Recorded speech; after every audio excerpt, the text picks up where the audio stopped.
ఇప్పుడు అవతల వ్యక్తి చేసింది సక్సెస్ఫుల్ అయ్యాడు అని అంటే, లెట్ మీ టెల్ యూ, ఆయన ఏం ఒట్టిగా చేసి ఉండడు. ఆయన పరిస్థితులకు అనుకూలంగా ఆయన చేసి ఉంటాడు.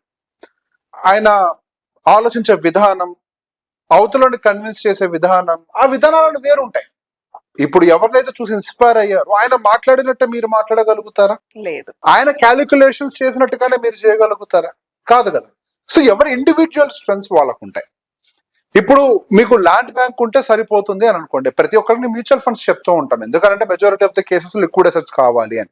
మీకు ఆల్రెడీ కావాల్సినంత లిక్విడ్ అసెట్ ఉందనుకోండి, then land bank creation is the right thing. Okay. Land bank ఎందుకు అసలు ల్యాండ్ కొనటమే తప్పు అనేది కాదు కదా. ఇప్పుడు ల్యాండ్ బ్యాంక్ యొక్క పని ఏంటి? తరతరాలుగా కొనసాగించడం. కొన్నాము అంటే అమ్మని పరిస్థితిలో ఉండాలి. అది అమ్మే పరిస్థితిలో అసలు ల్యాండ్ బ్యాంక్ క్రియేట్ చేయకూడదు. కరెక్ట్. రైట్. ఇప్పుడు మీకు ఆల్రెడీ కావాల్సిన క్యాష్ ఫ్లో క్రియేట్ అవుతుంది. You have enough rental income, you have already enough mutual funds, go and buy lands. అంటే కొనేటప్పుడు కూడా what type of land you are buying, again you have to analyse. మీకు కావాల్సినంత income వస్తున్న తర్వాత కూడా rental income property అని అంటే there is no point again.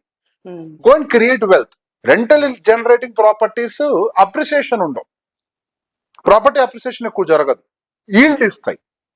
Yield ఇవ్వటం వేరు, ప్రాపర్టీ అప్రిసియేషన్ వేరు, 2 డిఫరెంట్ ఎలిమెంట్స్ ఈ రెండు కూడా. సో అప్పుడు మీరు వెళ్ళి ఏం చేయాలి? ప్రాపర్ గా ల్యాండ్ అప్రిషియేట్ అయ్యే దగ్గర పెట్టుబడి పెట్టాలి. మీకు అది లేదు, ఇప్పుడు మీకేంటి, మీకు అసలు బతకడానికే డబ్బులు సరిపోవట్లేదు, అప్పుడు ల్యాండ్ లో పెట్టుబడి పెడితే తప్పు. ఓకే. ఇప్పుడు మీరు పిల్లల చదువులు వస్తున్నాయి, ల్యాండ్ లో పెట్టుబడి పెడితే తప్పు. ఓకే.